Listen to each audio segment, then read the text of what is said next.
Quand je l'entends, oh oui, je comprends qu'il a payé pour ma vie.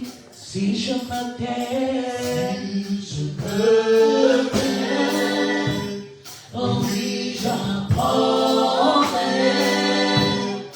à écouter la voix du bon Dieu. Si je me tais, oh oui, j'apprendrai à écouter la voix du bon Dieu. Quand je l'entends, moi je comprends qu'il a payé pour ma vie.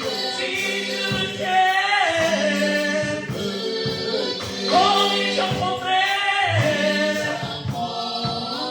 à écouter la voix du bon Dieu. Quand je l'entends, moi je comprends qu'il a payé.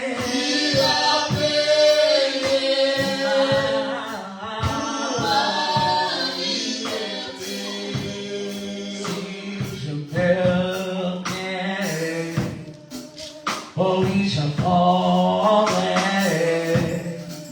à écouter la voix du bon berger. Quand je l'entends, moi je comprends qu'il a payé pour ma liberté. Quand je t'ouvrais mon cœur, je te vois, Seigneur. Quand je t'ouvrais mon cœur, j'ai t'entendu parler. Et ta loi dans mon cœur, toujours même, et ta vie à chacun. Tout est comme quand je t'ouvre mon cœur, je te vois, Seigneur. Quand je t'ouvre mon cœur, j'ai t'entendu parler. Et ta voix dans mon cœur, et ta voix dans mon cœur, toujours l'éternel. Et ta vie à chacun, tout est comme quand je t'ouvre mon cœur. Je te vois, Seigneur. Quand je t'ouvre mon cœur, j'ai t'entendu parler. Et ta voix dans mon cœur, toujours l'éternel. Et ta vie à chacun, tout est comme quand je t'ouvre. Je vois, Seigneur, quand je t'ouvre mon cœur, j'ai t'entendu parler. Et ta voix dans ma vie, et ta voix dans mon cœur, toujours l'éternel. Et ta vie à chacun, tout est comme un torrent.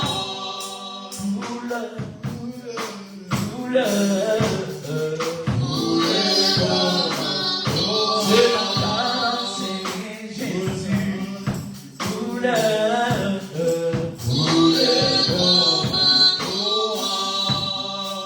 Quand je t'ouvrais mon cœur, je te vois, Seigneur. Quand je t'ouvrais mon cœur, j'ai tant mais parlé. Est-ce que tu peux acclamer pour Jésus? Est-ce que tu peux acclamer pour Jésus? Est-ce que tu peux acclamer pour Jésus? Est-ce qu'il y a des vivants dans ce lieu? Est-ce qu'il y a des vivants dans ce lieu? Est-ce qu'il y a des vivants dans ce lieu? Est-ce qu'il y a des vivants? Est-ce qu'il y a...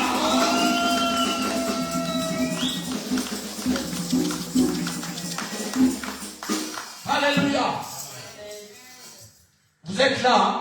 Amen. Alléluia.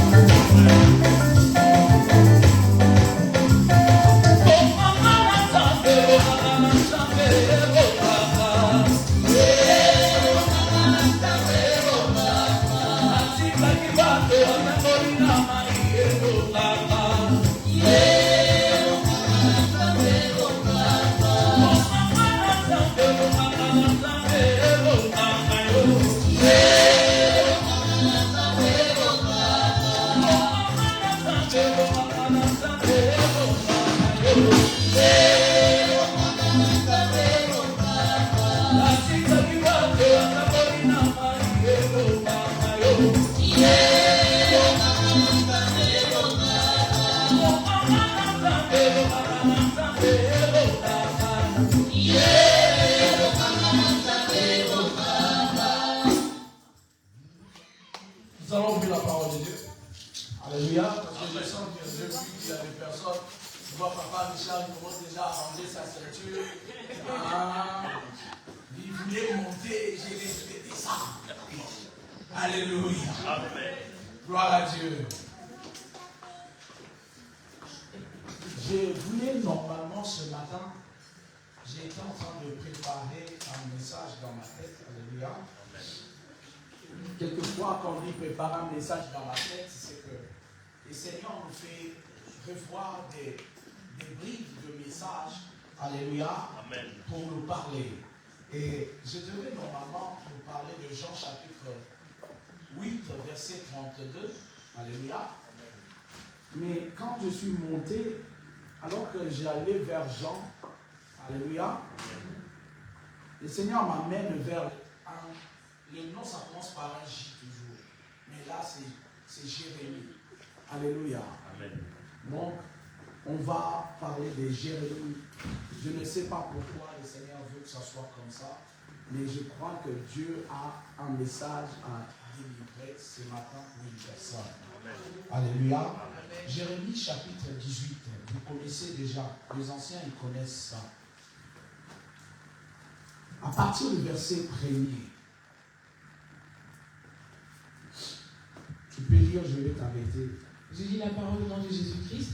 Amen. La parole qui fut adressée à Jérémie de la part de l'Éternel en ces mots. Lève-toi et descends dans la maison du potier. Et descends dans la maison du potier. Là, je te ferai entendre mes paroles. Arrête-toi un peu là. Vous avez entendu, hein? Lève-toi, va dans la maison du potier. Là, je te ferai entendre mes paroles. C'est-à-dire là-bas, seulement, dans la maison du potier, c'est là que je te parlerai. Je vais continuer. Je descendis dans la maison du potier. Amen. Et voici, il travaillait sur un tour. Il travaillait. Le vase qu'il faisait ne réussit pas. Comme il arrive à l'argile dans la main du potier, il en refit un autre vase, tel qu'il trouva bon de le faire. Et la parole de l'Éternel me fut adressée en ces mots. Ne puis-je pas agir envers vous comme ce potier, maison d'Israël, dit l'Éternel. Voici, comme l'argile est dans la main du potier, ainsi vous êtes dans ma main, maison d'Israël. Voici, comme l'argile est dans la main du potier, ainsi vous êtes dans ma main, maison d'Israël. Soudain, je parle sur une nation, sur un royaume, d'arracher, d'abattre et de détruire. Mais si cette nation sur laquelle j'ai parlé revient de sa méchanceté, je me repens du mal que j'avais pensé lui faire. Et soudain, je parle sur une nation, sur un royaume, de bâtir et de planter. Mais si cette nation fait ce qui est mal à mes yeux et n'écoute pas ma voix, je me repens du bien que j'avais eu l'intention de lui faire. Parle maintenant aux hommes de Juda et aux habitants de Jérusalem et dis. Ainsi parle Amen. Amen. Seigneur, merci pour ta grâce. Merci pour tout ce que tu nous as donné comme parole ce matin. Merci Seigneur, nous croyons et nous savons que aujourd'hui, la nourriture venant du ciel, nous allons la déguster. Nous allons la savourer. Nous allons l'aimer. Parce que ta parole, Seigneur Jésus, c'est notre repas. C'est ces repas qui nous donnent la force de continuer. C'est ces repas qui nous donnent là, les vitamines possibles pour étendre et monter encore dans des sommets extrêmes. Seigneur, c'est ta parole qui dirige nos pas. C'est ta parole, Jésus-Christ, qui est notre lumière, qui éclaire sur nos chantiers. Seigneur, la Bible dit, dans leur douleur, ils crièrent à Dieu. Dieu leur envoya sa parole et sa parole les guérit. Seigneur, laisse que ta parole ce matin puisse être cette lumière qui est descendue auprès des hommes. La Bible dit, la lumière luit dans les ténèbres, mais les ténèbres ne l'ont point reçue. Seigneur, nous voulons recevoir cette lumière qui est la parole, qui va enlever l'ignorance en nous. La parole, quand elle vient sanctionner l'ignorance, la médiocrité dans nos vies. Seigneur, laisse que ta parole puisse ce matin nous perfectionner. Laisse que ta parole puisse ce matin nous équiper, Jésus. Laisse que ta parole ce matin puisse apporter la vie là où il y avait la mort. Là, la paix là où il y avait le désordre. Seigneur, laisse que ta parole, qui est ta présence, qui est toi, Jésus, puisse nous apporter tous les gouvernements de notre Dieu. Nous te recevons, Jésus-Christ, dans le nom de Jésus. Amen. Amen. Gloire à Dieu. Vous pouvez vous asseoir. Alléluia. Amen. Je vais nous parler d'un thème.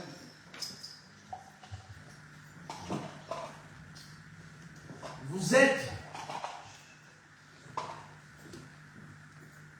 comme l'argile dans la main du potier. Pour faire simple,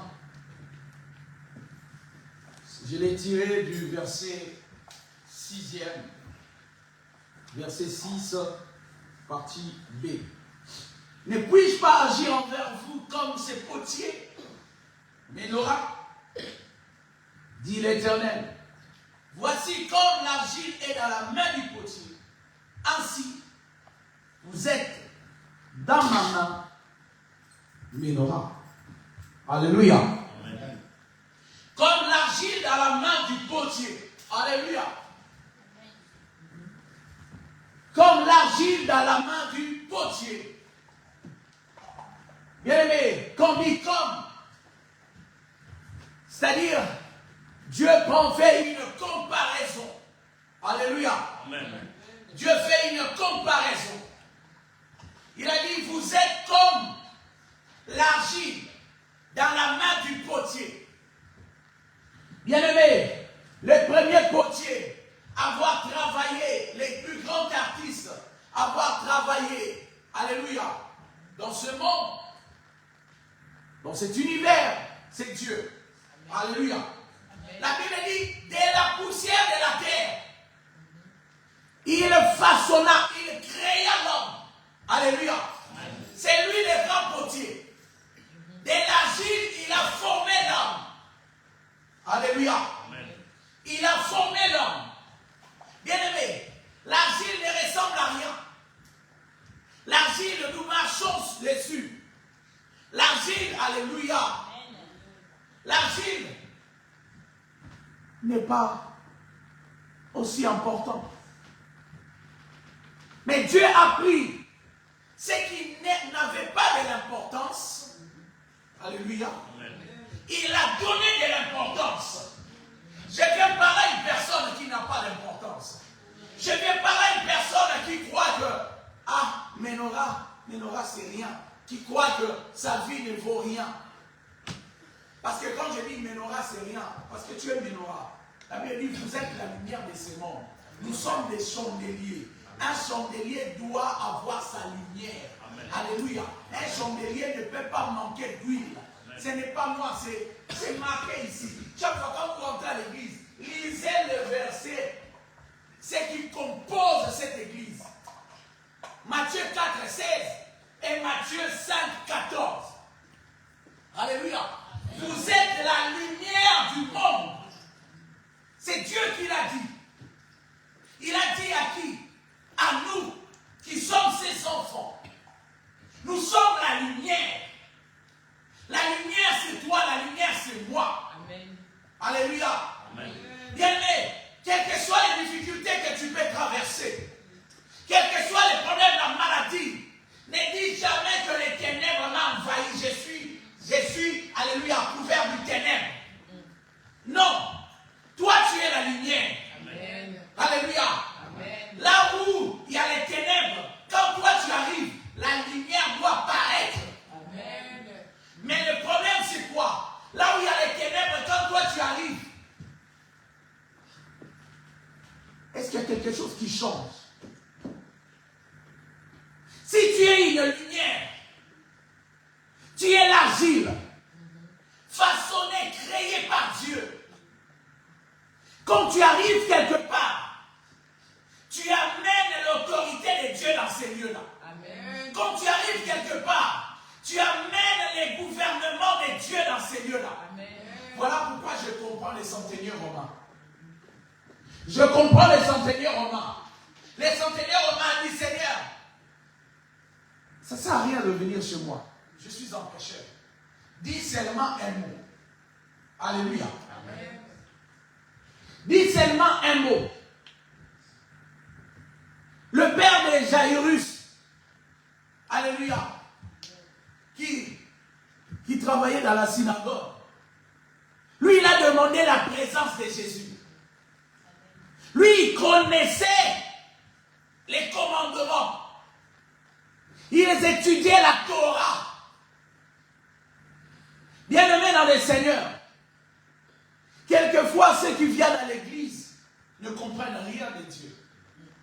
Je dis quelquefois, je ne suis pas en train de te parler à toi. Alléluia. Je dis seulement quelquefois, ceux qui sont à l'église ne comprennent pas et négligent Dieu. Bien-aimé, quand tu prends les centeniers romains, ils ne connaissaient Jésus qu'au travers des anciens d'Israël. Au travers de ce qu'il a entendu, il ne l'a pas vu réellement. Mais ceux qui étudiaient la Torah, la loi de Dieu, lui, eux qui refusaient Jésus. Mais quand vient la maladie dans sa maison, il a fait appel à Jésus. C'est l'église d'aujourd'hui. C'est-à-dire, tu es là, tu négliges les serviteurs. Tu es là, tu négliges l'église. Tu es là, tu négliges tout ce qui est de l'église. Tout ce qui est de Dieu. Mais quand vient le problème, Seigneur, ne vois-tu pas que je suis en train de mourir? Appelez l'apôtre comme si je suis Dieu. Alléluia. Amen. Le problème, c'est ça. L'église a oublié l'essence qui peut l'amener, qui le conduit. L'église a oublié son Dieu. Parce que chaque fois que tu fais des choses qui sont contraires à la parole de Dieu, c'est que tu as oublié l'église. Tu as oublié Dieu. Alléluia. Amen. Un enfant de Dieu est une lumière. Quand tu arrives quelque part, l'atmosphère doit changer. Bien-aimé,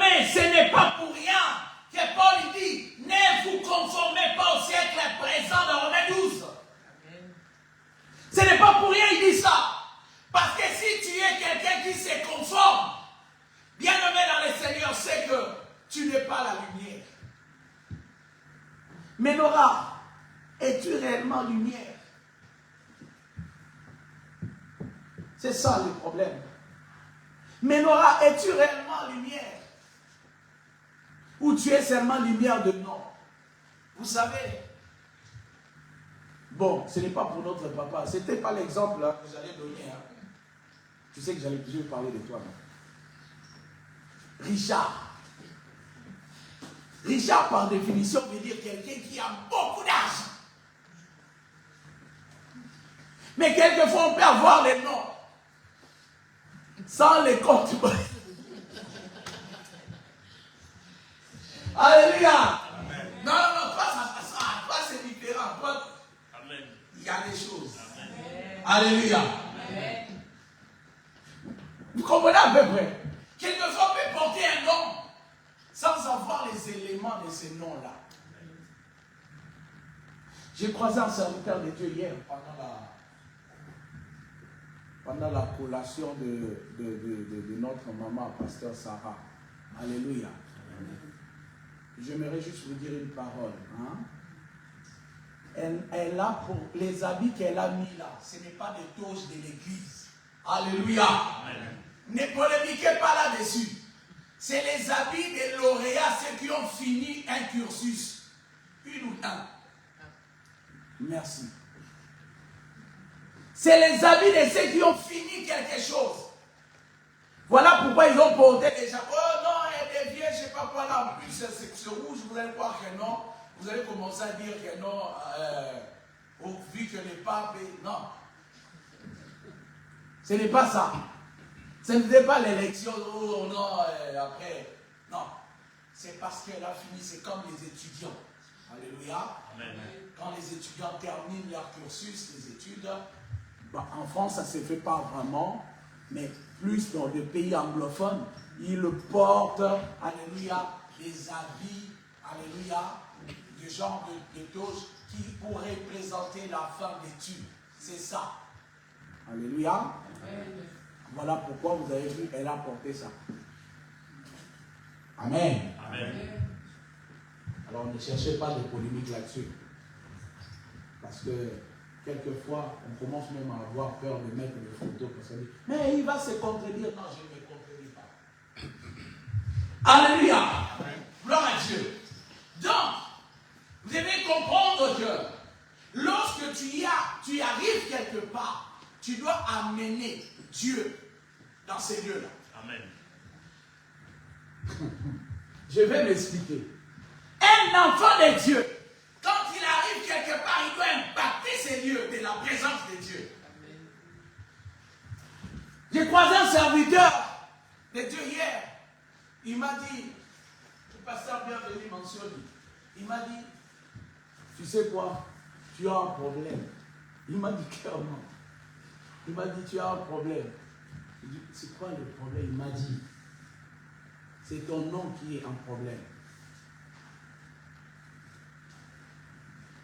Vous savez, quelquefois porter un nom, ça peut être bien pour toi, mais quelquefois ça peut porter préjudice aussi. Il m'a dit, je te regarde, je vois comment tu travailles, mais ton nom là, c'est ça qui fait ta vie.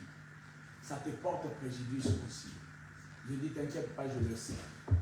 Parce que mon nom veut dire Luzolo, amour. Et parfois les gens croient que parce que mon nom c'est Luzolo, les gens des fois croient qu'ils peuvent faire n'importe quoi. Malheureusement c'est ça. Parce que là où je suis, quel que soit, c'est des musulmans, quel que soit, bien aimé, je démontre que je fais la différence. Alléluia. Amen. Bien aimé dans le Seigneur, je fais des fois des choses même au travail. Même les musulmans, même ils sont étonnés. Est-ce que tu peux faire un détour de 2 heures pour aller déposer quelqu'un à Lyon alors que toi-même tu avais 7 heures de route à faire? Mais tu fais 2 heures de route pour déposer quelqu'un. Tous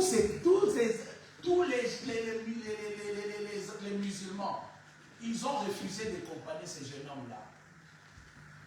Il a dit, c'est pas grave, je vais attendre. on a fini le travail à 4 heures. À Kilos. On a fini à 4 heures. Et il devait attendre le train à 7 heures. 3 heures. Il devait galérer tout seul. Je lui ai dit, viens avec moi. Il a dit, mais chérie, toi ta route, c'est... Je dis, non, je vais te déposer à Lyon. Il m'a dit, mais c'est un détour pour toi. Il a dit, je vais te déposer à Lyon. Mais c'est 2 heures de route. J'ai dit, je vais te déposer à Lyon.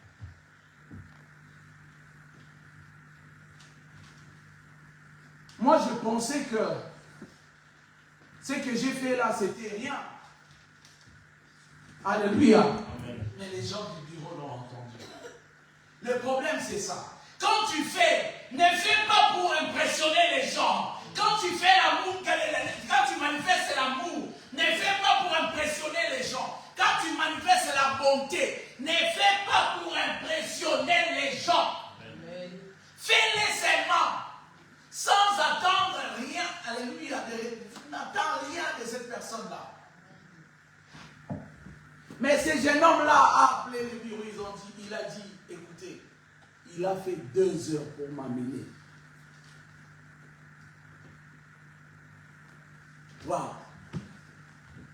Il a dit, non seulement il a fait 2 heures, mais quand il venait au travail aussi, il a fait 1h30, un crochet encore à Lyon pour me récupérer de 1h30. Donc, je quitte la maison sachant que je peux rester à la maison 1h30 encore avec ma femme, mais je quitte la maison 1h30 pour un jeune homme que je ne connais pas. Je l'ai récupéré.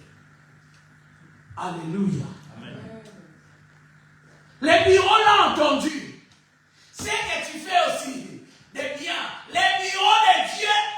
Amen. Amen. Amen. Alléluia. Les bureaux de Dieu aussi entendent une fois. Alléluia.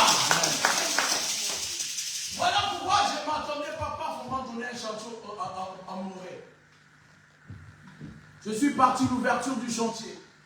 J'ai fait l'ouverture, tout ça. Moi, pour moi, c'est normal, parce que dans mon ancienne entreprise, c'est ce que je faisais dans tous les cas. J'allais faire la visite des chantiers, préparer les chantiers en amont. Mais là, dans cette nouvelle entreprise, je vois que je suis resté là-bas 1 mois. Là, le chantier n'est pas encore fini, mais ils ont fait une pause de 3 semaines. On m'envoie encore dans un autre chantier. Là, je croise un autre collègue. Et c'est lui qui m'a fait comprendre que l'acte que j'ai posé à Kilos, ça pesait au bureau. Amen. Alléluia. Amen. C'est ça qui a, c'est ça. Il m'a dit, tu viens de quel chantier? Je viens du chantier de Morel. Ah, c'est toi qui étais à Morel? Oui. Ah, c'est toi qui as perché la sous-star? J'ai dit oui. Parce que c'est un travail un peu différent. Ok? J'ai dit oui. Il m'a dit, il y avait qui à l'ouverture? J'ai dit personne. Il y avait qui venait chaque fin de journée? Personne. Il y a juste un chef d'équipe qui est venu une fois. Il a dit, waouh, tu sais que toi, tu viens d'arriver, mais ils ont confiance en toi. Je dis, comment ça? Il a dit, tu sais quoi? À chaque ouverture, il faut qu'il y ait des hauts responsables qui viennent sur le chantier. Parce que s'ils ne viennent pas, ça démontre que la personne a été qualifiée. Je dis, ah bon? Il dit, mais moi je t'ai dit la vérité. Elle dit, un chantier qui commence, pas n'importe quel chantier. Il a dit, il faut que les gens de bureau viennent. Mais toi, personne n'est venu. Peut-être pour toi, c'est rien. Mais dans mon travail, c'est beaucoup. C'est-à-dire, on a confiance en toi. On a confiance. Elle a dit, tu sais quoi, moi, tu sais, ça fait depuis combien d'années? Je ne suis resté même pas 1 mois sur un chantier. Je fais seulement 1 semaine, maximum 2 semaines. Toi, on te laisse, tu viens d'arriver. Qu'est-ce que tu as fait? Quand je suis parti déposer le matériel, c'est là que j'ai entendu. Quand le responsable m'a vu, m'a dit, ah Thierry, c'est toi Thierry? J'ai dit oui. Il vient, il me serre la main. C'est toi qui as déposé les jeunes tels à Lyon? J'ai dit oui. Il dit franchement, on a besoin de personnes comme moi. continue comme ça. C'est un musulman qui me dit ça. Il me dit continue comme ça parce que tu as fait ça sans demander des choses. Bien aimé, c'est ça, un enfant de Dieu. Amen. La Bible nous parle, je vais retourner dans ce message parce que être élargi dans la main du potier, c'est aussi tout ça. Mais je vais bien t'expliquer maintenant. Vous êtes l'argile dans la main du potier. Comme l'argile, alléluia. J'ai dit le comme là, c'est-à-dire c'est une comparaison. C'est-à-dire l'argile, j'ai dit tout à l'heure, l'argile, les gens marchent dessus. L'argile n'a pas de valeur. Mais l'argile change de valeur lorsque l'argile arrive dans la main du potier. Alléluia. Amen. L'argile, tu peux marcher dessus. L'argile, les serres, peut-être, tu vas dire, ah, c'est pourré en plus, là où il y a l'argile. Si tu passes avec ta voiture, s'il n'y a plus, bien aimé, c'est là que les gens, alléluia, la voiture peut s'engouffrer dans la boue. La voiture, pour que la voiture avance, c'est difficile. C'est glisse. Alléluia. Amen. Mais l'argile change de statut. Quand on prend l'argile, on le ramène dans la main du potier. Alléluia. Amen. L'argile n'a pas de valeur. L'argile n'est que terre. Alléluia. Amen. L'argile n'est que terre. L'argile, c'est quelque chose que les gens négligent. Tu es cette personne-là. Les gens te négligent. Ils disent que toi, tu n'es rien. Dans la famille, ils disent que tu ne vaux rien. Dans le quartier, ils disent à lui, il ressemble à rien. Alléluia. Amen. Souvent, il y a même des gens qui disent, lui, toi, tu consommes seulement l'oxygène pour rien. C'est-à-dire, tu devais même mourir. Alléluia. Amen. Tu ne vaux rien, tu ne ressembles à rien. Pourquoi tu continues à t'acharner, à vouloir vivre? Laissez la vie à ceux qui veulent vivre. Toi, tu n'as rien. Tu n'as pas de voiture.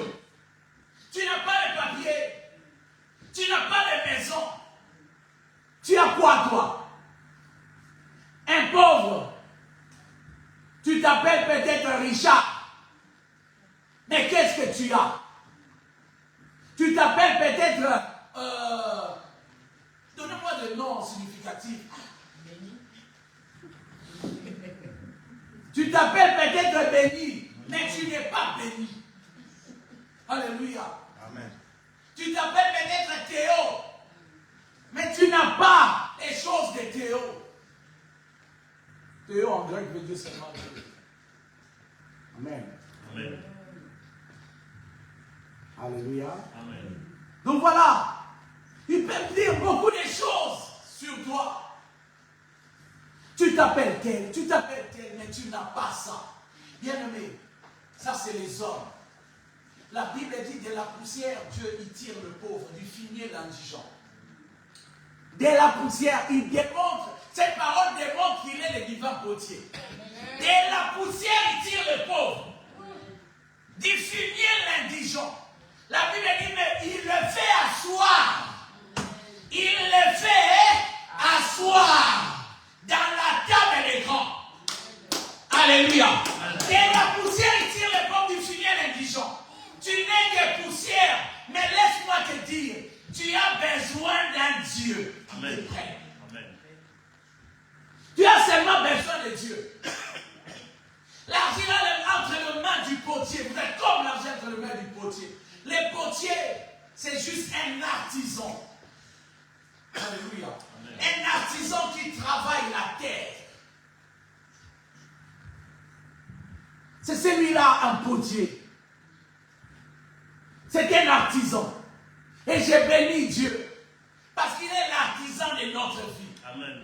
Amen. La Bible dit, Dieu parle à son serviteur. Il dit à Jérémie,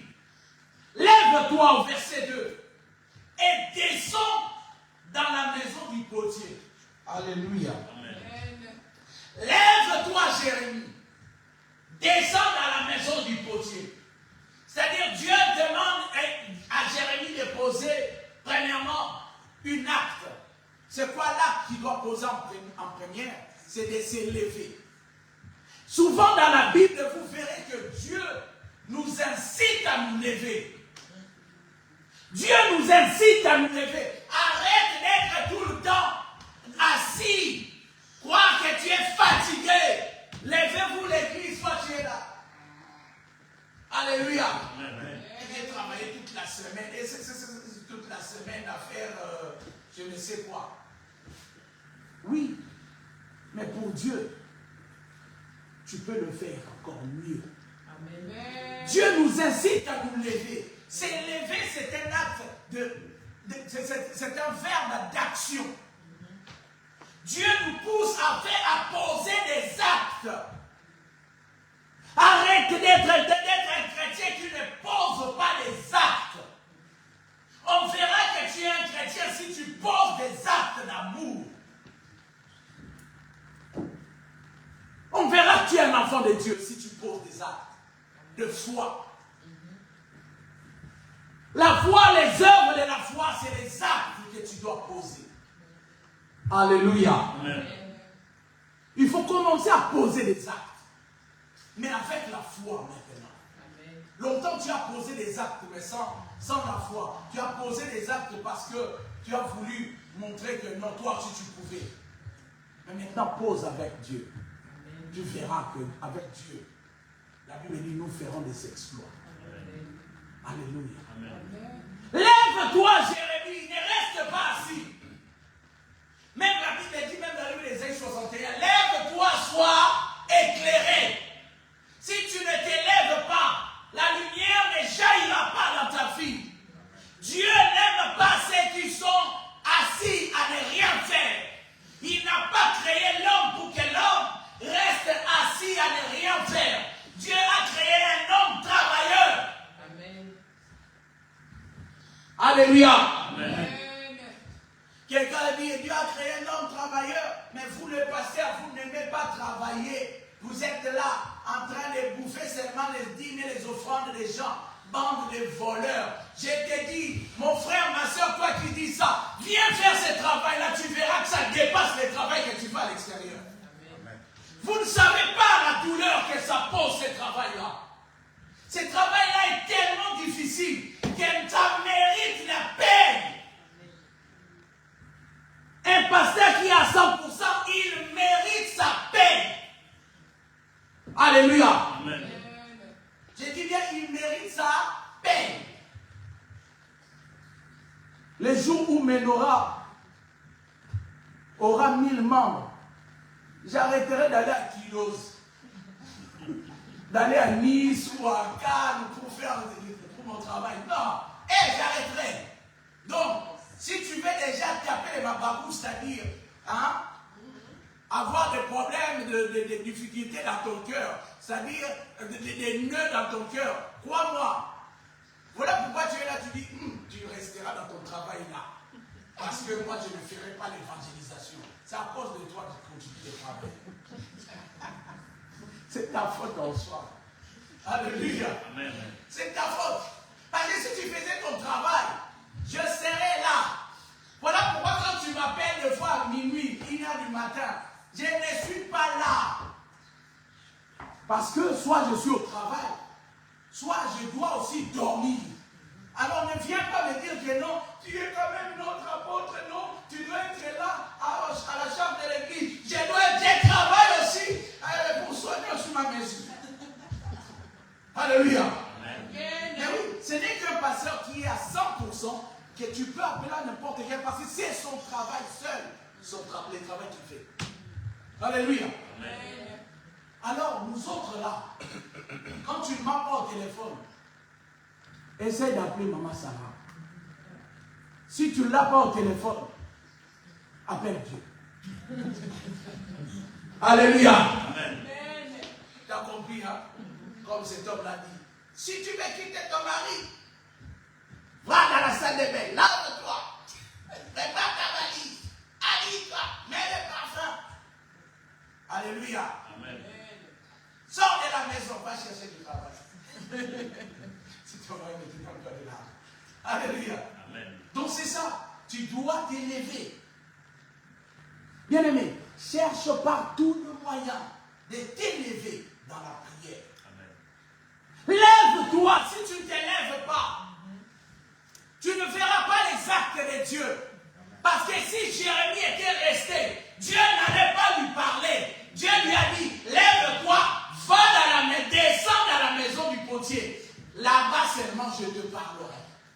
Pas autre part. C'est-à-dire, si toi tu crois que Dieu, il te parlera à l'endroit que toi tu choisiras pour le rendez-vous.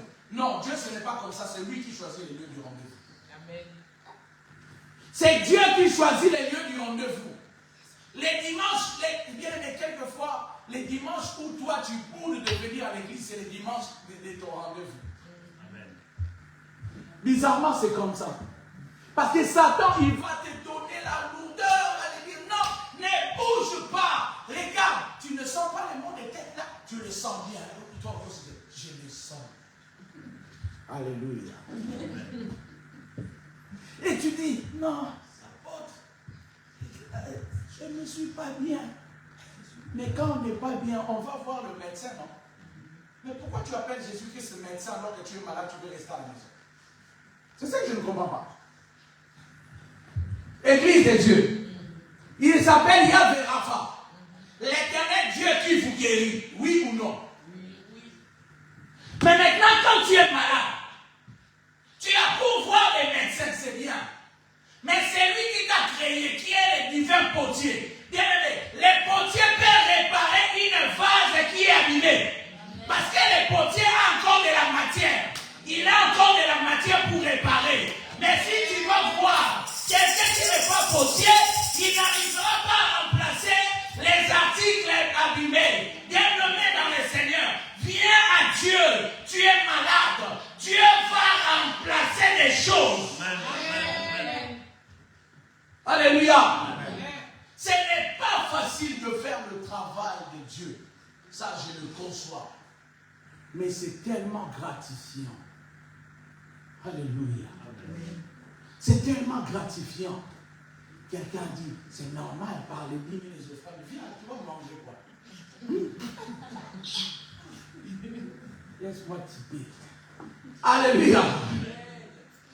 Il a dit, lève-toi, descends dans la maison du potier, c'est-à-dire, Jérémie était dans un endroit qui était élevé. La Bible dit dans Habakkuk chapitre 2. Alléluia. Amen. Il dit quoi? J'étais à mon poste. Sur quoi? Sur la tour. Et j'attendais ce que l'Éternel me dira. Alléluia. Il était sur la tour. La tour, c'était un lieu haut. Comme dit tour de... Pour faire simple, à l'aéroport, on appelle ça tour de contrôle. Ok? C'est-à-dire que c'est beaucoup plus haut que les autres lieux de l'aéroport. Parce que c'est là, ça doit être haut, parce que les antennes doivent être beaucoup plus haut et ils doivent avoir aussi la vision. Alléluia. Amen. J'étais sur la tour. La tour pour un enfant de Dieu, c'est dans la dimension de la prière. Amen. J'étais à mon poste sur la tour. Il faut être à ton poste. Dieu te veut à ton poste. Amen. Alléluia. Amen. Dieu te veut à ton poste. Bien-aimé dans le Seigneur, laissez-moi vous dire une chose. Une équipe de foot, il y a combien de joueurs qui jouent dans les terrains? C'est Richard a dit 15. Non. Frère Richard a dit 18. Il parle de rugby. Alléluia. Amen. Combien? 11. Alléluia. 11 joueurs, c'est ça? Quand est-ce qu'une équipe peut manquer un joueur? Quand les joueurs ont reçu un carton rouge. Hein? Mais maintenant, le problème, c'est quoi? Un joueur peut manquer parce qu'il a reçu le carton rouge. C'est ça, non? Et les joueurs là ne peuvent être remplacés. Mais quand il n'y a pas d'histoire de carton rouge, C'est-à-dire, un joueur qui a un dérangement peut être remplacé par l'entraîneur. C'est ça, non? C'est-à-dire, même si tu n'es pas encore la personne qui travaille, alléluia, dans la modération, dans le truc, dis-toi que demain, on peut t'appeler pour commencer à remplacer. Parce qu'une équipe, pour qu'elle soit solide, bien aimée, imaginez, Paris va jouer les 30 là. Alléluia. La finale, qu'on va gagner d'ailleurs. Alléluia. Bien aimé, les histoires des Barcelonais, ce n'est pas mon problème. Ils ont perdu, ils peuvent battre. Ils ont perdu. Amen. Ils peuvent avoir tout ce qu'ils veulent. Mais ils ont perdu. Amen. Amen. Je vais les inviter à aller faire la Coupe d'Afrique. Des clubs, ça sera bien pour eux. Amen. Donc, Paris va jouer la finale. Vous vous rendez compte? Maintenant, si les joueurs de Paris, ils arrivent pour entrer dans le terrain, il y a un joueur qui manque. Et il n'y a pas quelqu'un qui joue à son poste. Que fera l'entraîneur? Hein? Mais il n'y a pas un joueur qui peut jouer à son poste. C'est-à-dire, on va prendre n'importe qui pour l'imposer, pour le mettre à ce poste-là. Et ça, ce n'est pas bien. L'Église, nous ne sommes pas là pour adapter les choses. Si chacun est à son poste, l'équipe sera beaucoup plus forte. Amen. Alléluia. Amen. Tu dois être à ton poste parce que tel que tu es là, l'entraîneur Jésus-Christ a besoin de te voir à ton poste. Amen. Parce que quand toi tu te mets à prier, peut-être que c'est toi qui as le don, quand tu te mets à prier, alléluia, de chasser des choses bizarres. Peut-être qu'il y a seulement toi qui as le don quand tu te mets à prier, les dons de guérison. Mais si tu n'es pas là, il y a des malades. Tu dois être à ton poste. Alléluia. Amen. Descends dans la maison du potier. Je te ferai entendre mes paroles. J'ai descendu dans la maison du potier. Alléluia. Amen. Jérémie descend dans la maison du potier. Bien-aimé dans les seigneurs, la maison du potier. C'est une maison. Quand tu descends dans la parcelle, tu verras, il y a des mâts de terre. Alléluia. Il y a des mâts de terre entassés. Ils sont là en attente d'être utilisés. Alléluia. Je vais te dire une chose. Ça n'a peut-être pas de la valeur en ce moment-là. Mais dis-toi que Dieu va les utiliser. Parce que les potiers, quand il a un stock, c'est-à-dire si toi tu n'es pas à ton poste, Dieu va te remplacer quand même. Crois-moi, la personne qui manque à son poste tout le temps, ne sois pas étonné de voir que quand toi tu ne seras pas là, qu'il y ait une personne qui arrive pour te remplacer. Parce que Dieu cherche le cœur. Il ne cherche pas les autres. Il cherche le cœur des personnes qui l'adorent. Alléluia. Amen. Il ne cherche pas une adoration. Il cherche des adorateurs, mais de vrais. Es-tu un vrai adorateur ou une vraie adoratrice? Amen. Il ne cherche pas une adoration. Mais un adorateur. Quelqu'un qui célèbre son Dieu. Quelqu'un qui le rend fier. Alléluia. Amen. Il a vu des mâts de terre entassés. Et il a vu le potier, comment il travaillait. Bien aimé, quand on va chercher le mât de terre, il y a tout ce qui peut être mauvais dedans. C'est-à-dire, ce n'est pas pur. Mais c'est le potier qui, quand tu vas le prendre pour le travailler, il va commencer, parce que quand on va ramasser l'argile, alléluia, récupérer l'argile, premièrement, le potier va se salir. Dieu, il est le seul qui se salit pour ses enfants. il l'a montré à la croix. Alléluia. Amen. Dieu, c'était Dieu saint, pur. Mais il est devenu malédiction. Il a pris nos péchés. Lorsque le potier va chercher la terre, alléluia, il ne va pas avec il utilise seulement, il se salit. Alléluia. Il se salit pour nous. Et quand il récupère ces mains de terre-là, il amène à la maison, il les dépose, il travaille sur des choses. La Bible dit, il faisait des potiers, mais d'autres ne réussissaient pas. En soi, ce n'est pas Dieu qui ne réussit pas son travail. Alléluia. Mais c'est l'argile qui ne veut pas prendre la forme que Dieu lui donne. C'est ça le problème. Quand on récupère l'argile, le potier dans la maison du potier, il travaille sur quelque chose qu'on appelle aussi tour. Et il y a un mécanisme qui tourne. Alléluia. Il y a un mécanisme qui tourne.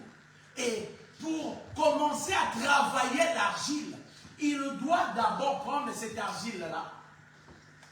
Il récupère dans le mât d'argile qui est à côté. Il doit les projeter par terre. Alléluia. Les épreuves. Il doit les projeter par terre. Pourquoi? Parce que lorsqu'il les projette par terre, c'est là qu'il va commencer à l'asperger d'eau et à marcher dessus. Pourquoi il marche dessus? Il va piétiner, quand il marche, c'est-à-dire il piétine l'argile. Pourquoi? Pour sentir tout ce qui est même petite pierre. Alléluia. Dès qu'il sent quelque chose, même une racine, il s'abaisse, il ramasse, il enlève. Alléluia. Amen. Quand Dieu veut travailler avec une personne, il doit d'abord commencer à enlever les mauvaises choses en toi. Pour devenir, la Bible dit, il a fait de nous des vases d'honneur. Hein? Mais pour arriver à l'étape des vases d'honneur, on doit d'abord enlever des choses en toi. Il y a dans cette main d'argile, il y a des petites pierres, il y a des racines, il y a des petites bêtes. Alléluia. Des scories dedans. Tout ça là, l'argile n'est pas propre. Quand tu viens à l'église, tu n'es pas propre. Dieu ne cherche pas de l'argile qui est déjà travaillée. Il ne récupère pas l'argile qui est déjà travaillée. C'est lui-même qui doit travailler l'argile. Ne cherche pas à devenir saint ou bien sainte chez toi. Après, tu viens à l'église.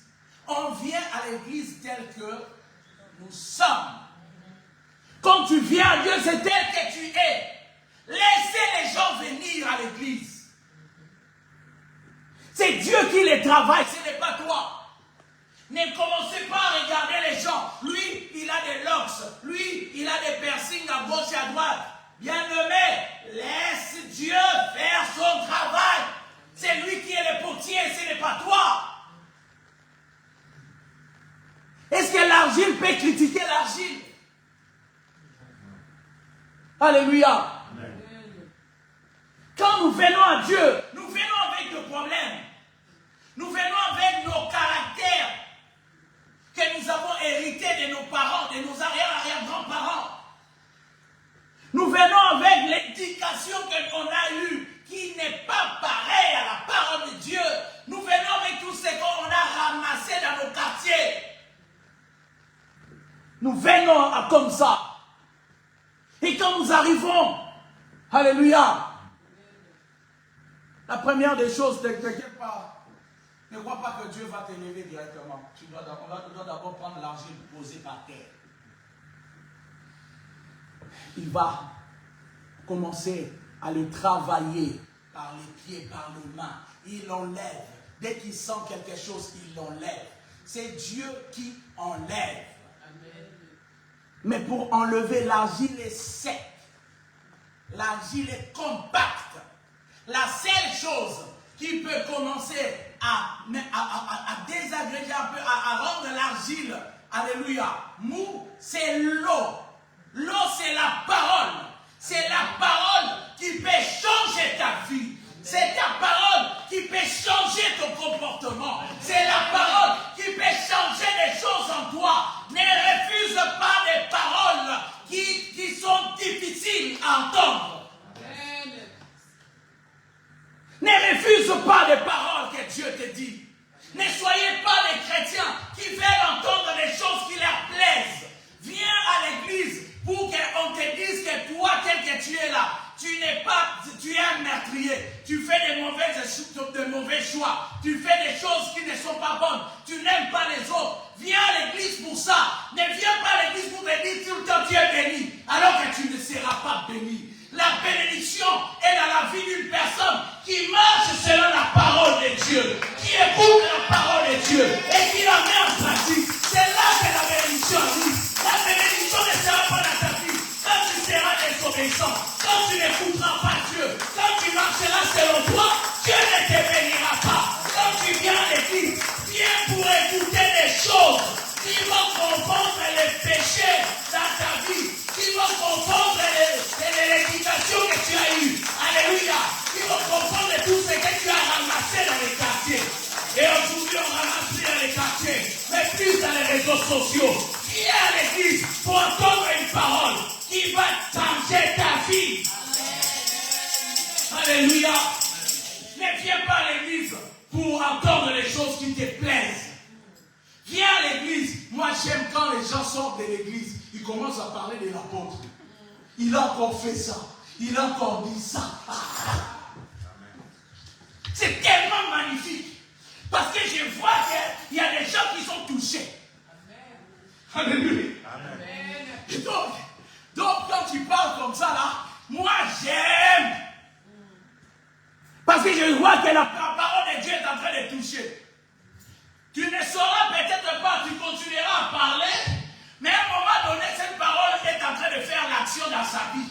Amen. Dans ta vie, la parole est en train de faire son action. Toi, tu continues de parler, mais laisse-moi te dire, tu seras évangéliste dans cette église. Voilà pourquoi tu parles. Parce que tu vas servir Dieu. Dieu, aujourd'hui, Satan te dérange un peu. Voilà pourquoi tu parles. Parce que quand on enlève des choses en nous, ça fait mal. Ça fait mal.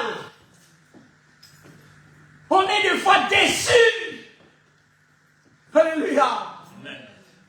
Mais Dieu n'est pas un Dieu qui échoue dans sa chirurgie. Dans la chirurgie de Dieu, il n'y a pas d'échec. Alléluia. Amen. Dans la chirurgie de Dieu, bien-aimé dans le Seigneur, il peut faire pousser une main.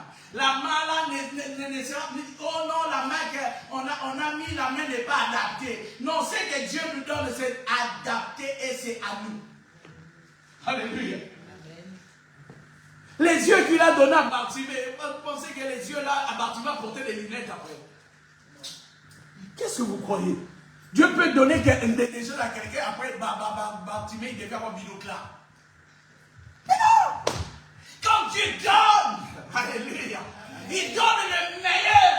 Alléluia. Il donne le meilleur. Voilà pourquoi attends-toi à Dieu et pas aux hommes. Si tu t'attends aux hommes, tu seras déçu. Attends-toi à Dieu, Dieu ne déçoit jamais. La pauvre peut te décevoir, mais Dieu non. Dieu ne te décevra pas. Alléluia.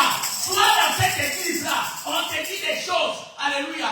Tu te déçois par rapport à ta manière de vivre, mais pas par rapport à la parole de Dieu. Amen. Alléluia. Amen. Bien-aimé dans le Seigneur, il a mis l'argile par terre. Imaginez le poids de Dieu sur l'argile.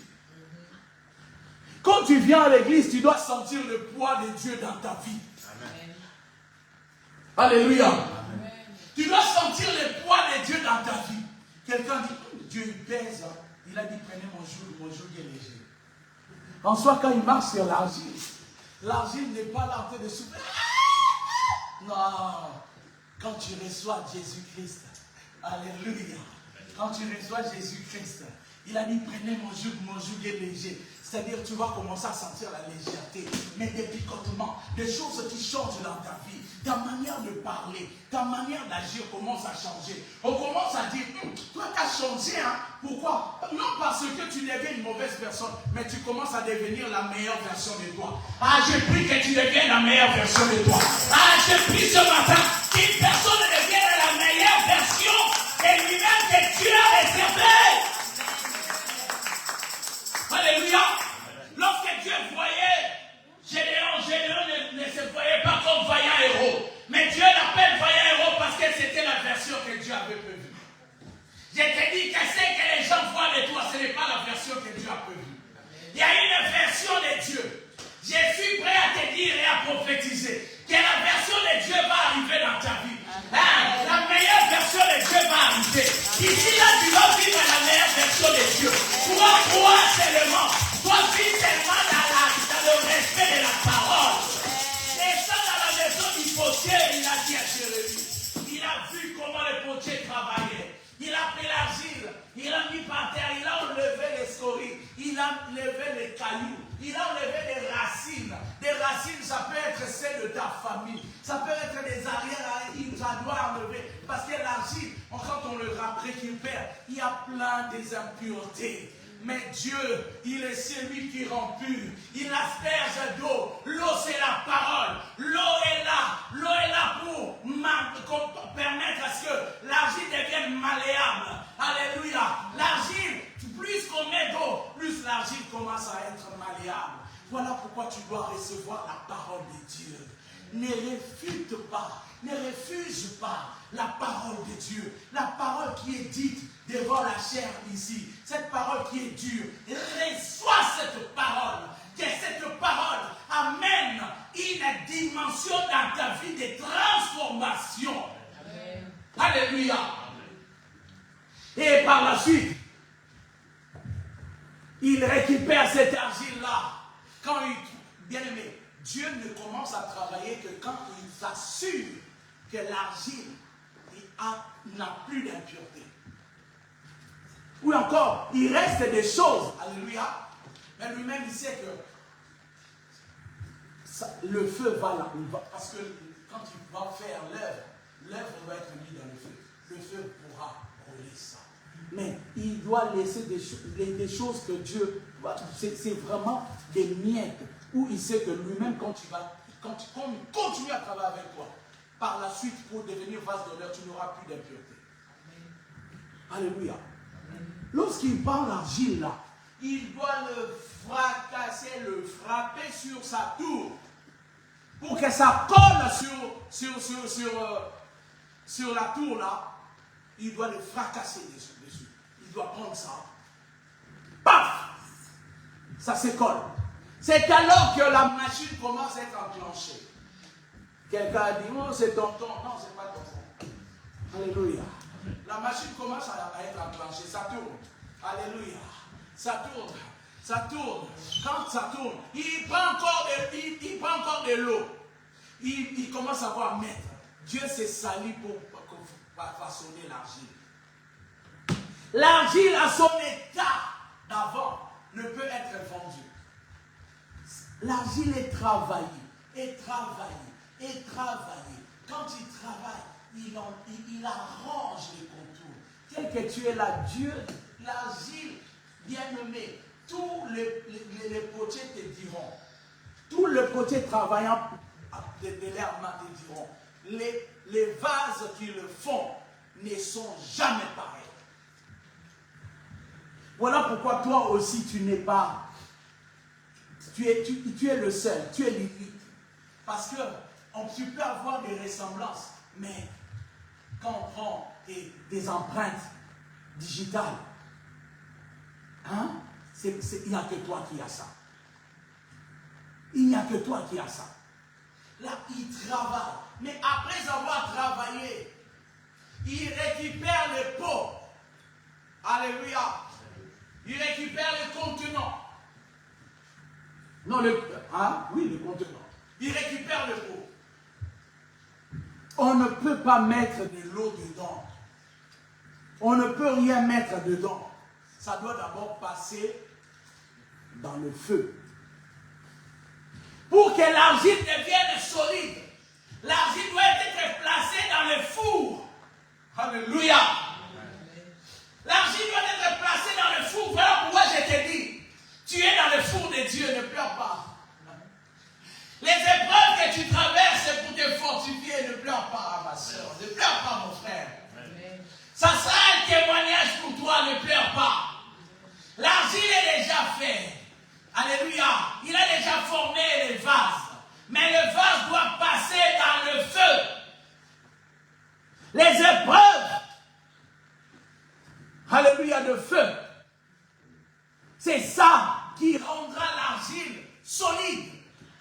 Pour que l'argile porte de l'eau, porte du vent, ça doit d'abord passer par le feu.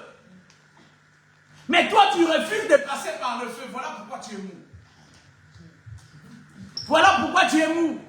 C'est-à-dire, tu veux qu'on verse déjà l'eau en toi. Dès qu'on va verser, comme l'argile n'est pas passée par le feu, l'eau va trouver un moyen de commencer à désagréger l'argile. Tu dois passer par le feu.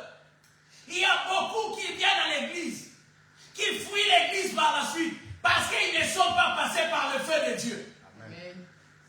Voilà pourquoi ils veulent qu'on mette l'eau en eux. La parole.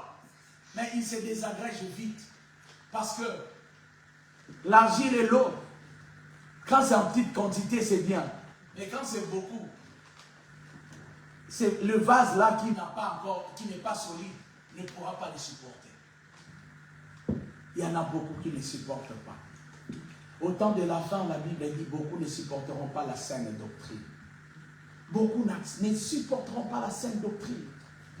L'argile doit passer par le feu. C'est le feu qui l'endurcira. Alléluia. Or, le feu, la Bible dit, il a fait de ses serviteurs des torches de feu. Les torches de feu, c'est-à-dire la bouche, ce qui sort aussi de la bouche des serviteurs, c'est le feu. C'est-à-dire, tu dois entendre cette parole qui est faite pour toi, qui est là pour te fortifier. Amen. Alléluia. Et après l'épreuve du feu, c'est maintenant la présentation. Même avant, Dieu fait d'abord la décoration. L'argile, elle sort du feu. L'argile, elle n'a rien. Sa couleur n'a pas changé. Pour que l'argile devienne le vase d'honneur dans la maison du roi, on doit décorer l'argile. Alléluia. L'argile doit être décorée. Et c'est là que Dieu intervient. C'est Dieu qui décore, ce n'est pas toi. C'est Dieu qui doit t'équiper. Quand je parle de la décoration, c'est un équipement. C'est Dieu qui doit équiper ta vie. Des dons, des choses pour les services. Ce n'est pas toi-même. Voilà pourquoi beaucoup de serviteurs de Dieu tombent. Parce qu'ils n'ont pas l'équipement. C'est Dieu qui doit t'équiper. Parce que si tu n'es pas équipé, tu ne feras pas long feu dans les choses de Dieu. Avec toutes les choses qui arrivent, les désertions, les trahisons, les choses bizarres, tu vas mourir. Tu vas être là, tu vas te lever. Amen, amen.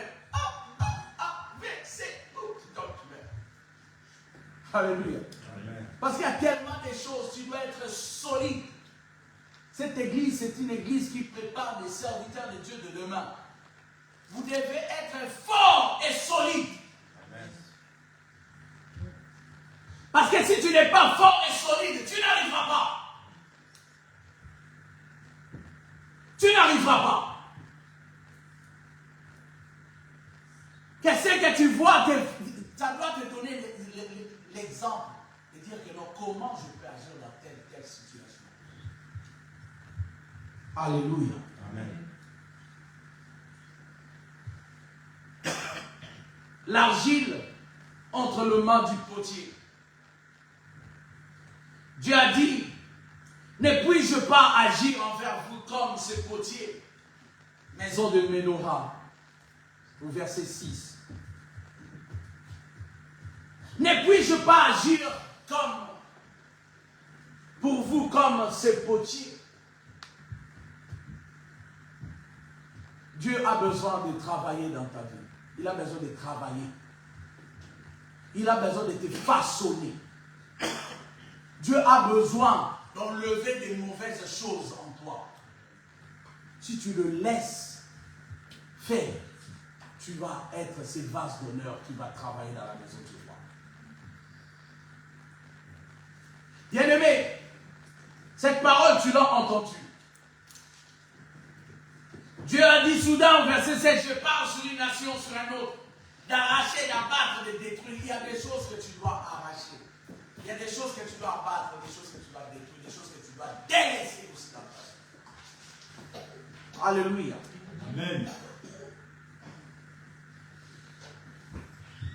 Au verset 9, il a dit soudain, je parle sur une nation, sur un royaume, de bâtir et de planter. Bien aimé, on ne peut bâtir et planter qu'après avoir déblayé la terre, enlever tout ce qui est mauvais. Alléluia. Amen. On ne peut planter, commencer à construire que, bien aimé, pour même construire une maison, on doit d'abord préparer la terre. On doit préparer la terre d'abord. On doit enlever d'abord les mauvaises herbes, déblayer le terrain. Alléluia. Amen. Regardez s'il y a des racines, couper ces racines, des arbres qui sont peut-être plantés au milieu de l'endroit où on va construire la maison. Ça doit être coupé. C'est notre vie. Dieu veut bâtir dans notre vie, mais il doit d'abord couper, enlever des choses. Mais si tu ne veux pas que Dieu enlève, comment veux-tu être la maison du maître et dire que mon corps est le temple du Saint-Esprit? Pour construire le temple, on doit d'abord enlever les mauvaises choses, les mauvaises herbes, des choses qui ne sont pas bonnes pour la construction. Alléluia. Amen. Ton corps ne peut être la maison du Saint-Esprit que la Bible dit, vous êtes mes enfants si vous obéissez à mes commandements. Dieu a besoin de travailler dans ta vie. Mais Dieu voit qu'il y a des choses qui le dérangent. Il y a des décisions que tu fais, tu prends, qui ne plaisent pas à Dieu. Dieu a besoin que tu changes ta vie. Change ta manière de marcher, de te comporter. Arrête de décevoir Dieu. Arrête de décevoir Dieu. Alléluia. Dieu a donné ce message pour Ménorah, pour nous dire, il veut commencer à bâtir. Amen. Dans la vie de ceux qui sont ici et dans son œuvre. Mais il voit des choses qui les dérangent. Il ne peut pas commencer, il ne peut y avoir construction s'il n'y a pas encore eu au préalable en amont, alléluia, la préparation du sol. Il est temps que tu changes ta vie. Il est temps que tu prennes des décisions dans ta vie. Amen. Il est temps que tu supportes la parole dure qui est prêchée dans cette église. Et non tu ne combats pas l'apôtre, tu combats Dieu. Quand tu commences à croire que la parole là, c'est quelque chose, mais quelquefois, c'est dérangeant. On dit, oui, mais tu as dit telle chose, tu as dit ça contre moi, vous pensez vraiment que je vais quitter ma maison? Quelquefois, d'ailleurs, je travaille de la nuit, je viens le matin, vous pensez, pour dire des choses, comme on dit, bois qu'elle en français, c'est quoi? Hein? Lancer des pierres aux gens. Lancer des pics aux gens. Mais vous êtes comment? Quand Jésus-Christ il parlait, si tu étais là, tu allais supporter. Il parle du pouvoir en place. On dit Seigneur, il y a comment ça s'appelle? Il y a César qui veut te voir. Il a dit, allez dire à ces renards. Hein? Allez dire à ces renards. Je prêcherai aujourd'hui, demain, après-demain, je partirai. Il voit les souverains sacrificateurs, il a dit, bande de tombeaux blanchis. Alléluia. Il a dit tombeau blanchi. Qui vous a appris à fuir la colère de Dieu? Vous savez, tombeau blanchi veut dire quoi? À l'extérieur, on croit que tu es bon, tu es une personne meilleure. C'est-à-dire, les tombeaux blanchis, en Israël, quand une personne mourait, on mettait dans une grotte. À l'extérieur, on mettait une peinture blanche. À l'intérieur, la personne est en train de pourrir. Comme dit tombeau blanchi, c'est-à-dire, tu es pourri de l'intérieur. Mais c'est Jésus qui disait ça. Mais aujourd'hui, on veut, quand il est arrivé, la première prédication de Jésus-Christ, c'était quoi? Répentez-vous. Ce n'était pas venez prendre les bénédictions. Venez, je vais vous guérir. Répentez-vous. Alléluia. Amen. Tu dois te repentir. À moins que tu fouilles cette église. Si tu es ici, crois-moi. Même si ça va mettre des années, tu vas te repentir. Je le dis au nom de Jésus. Amen. Repentez-vous. Alléluia. Parce que la bénédiction est attachée au respect de la parole de Dieu. Amen. Pour parler de la bénédiction, tu dois d'abord parler de la sanctification. Sans la sanctification, la Bible dit personne ne verra Dieu. Or, c'est Dieu qui est le maître de tout. Il a toutes choses entre ses mains. Toi, tu vas être béni sans la sanctification. Tu vas être béni sans marcher dans la droiture de la parole de Dieu. Tu vas être béni sans la repentance. Et tu veux que Dieu, tu as dit dans ta parole, partout foulera la plante de tes pieds. Je vous le donnerai. La Bible dit non, la main de l'Éternel n'est pas dure, ni son oreille dure. Mais ce sont vos péchés, ce sont vos iniquités qui l'empêchent de vous entendre. La main de Dieu n'est pas pour agir dans ta vie. Pour que tu commences une nouvelle saison dans ta vie. La main de Dieu n'est pas courte. Mais le problème, ce n'est pas Dieu, c'est nous-mêmes. Parce que Dieu nous a déjà tout donné. À la croix, il nous a tout donné. Le problème est que nous ne voulons pas marcher dans l'obéissance de la parole de Dieu. Nous combattons Dieu quand nous ne marchons pas selon sa parole. Nous faisons de sa mort comme si Christ n'est pas mort à la croix pour nous. Ça, tu dois le savoir. Que Dieu vous bénisse. Amen. Amen. Nous allons nous lever, acclame Jésus, acclame Jésus.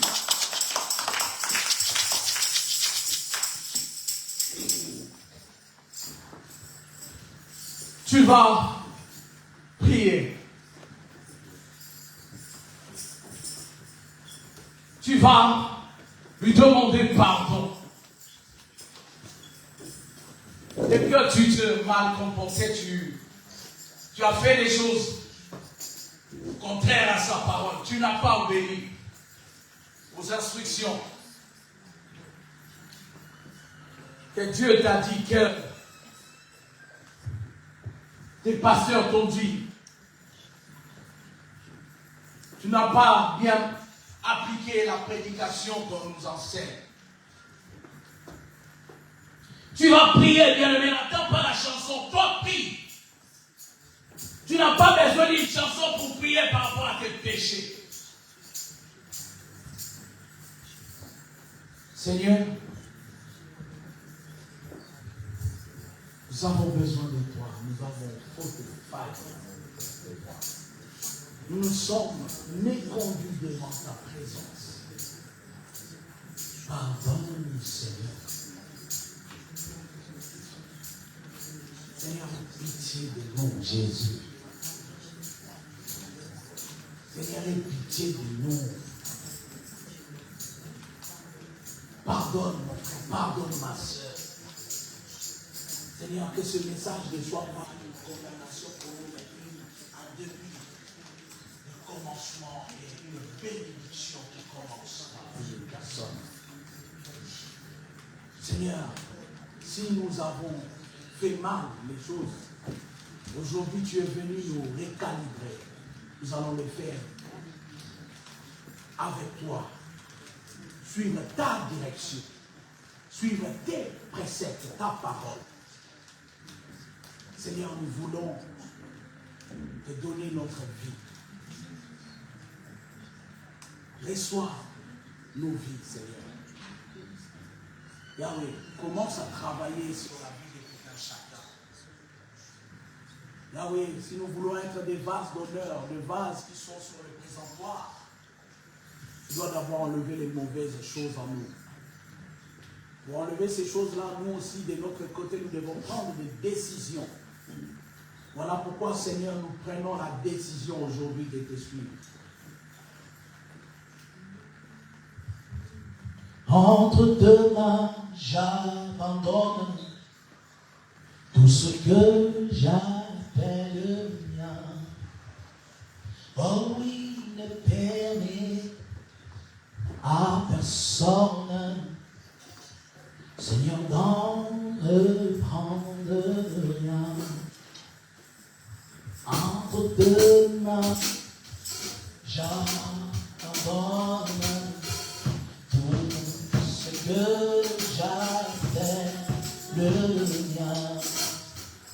Oh, il ne permet à personne, Seigneur, d'en reprendre rien. Oui, prends tout, Seigneur. Oui, prends tout, Seigneur. Entre deux mains, j'abandonne tout avec toi. Oui, prends tout, Seigneur. Oui, prends tout, Seigneur. Oui, prends tout, Seigneur. Oui, prends tout, Seigneur Jésus. Entre tes mains, j'abandonne.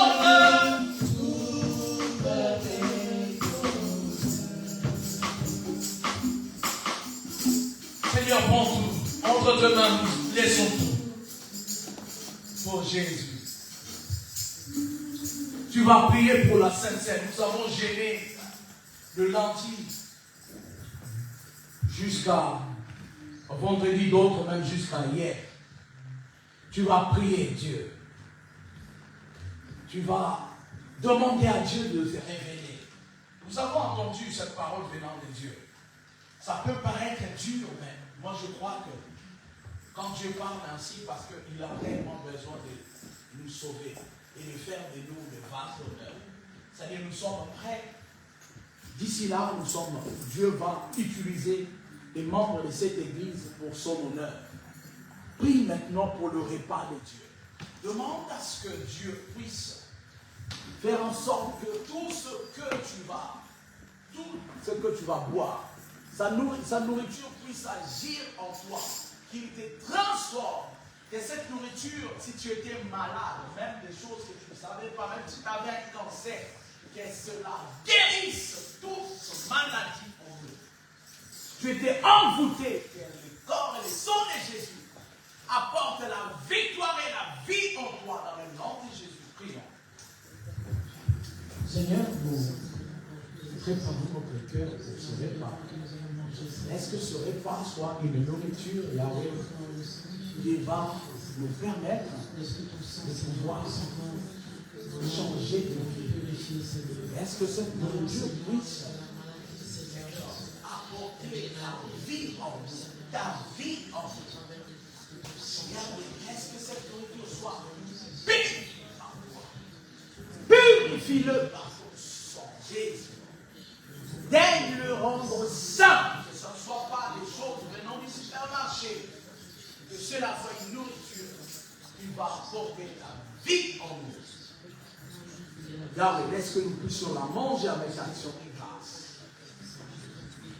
Yahweh, si nous avons failli, Yahweh, par toi, Jésus, nous allons passer et manger cette nourriture pour ne pas que cela puisse être une condamnation pour nous. Seigneur, pardonne-nous. Remplis-nous de toi dans le nom de Jésus.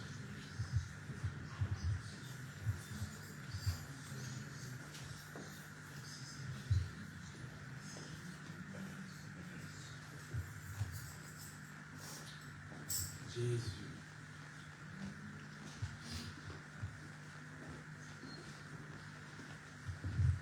Merci pour tout ce que tu as fait. Sois Seigneur, sois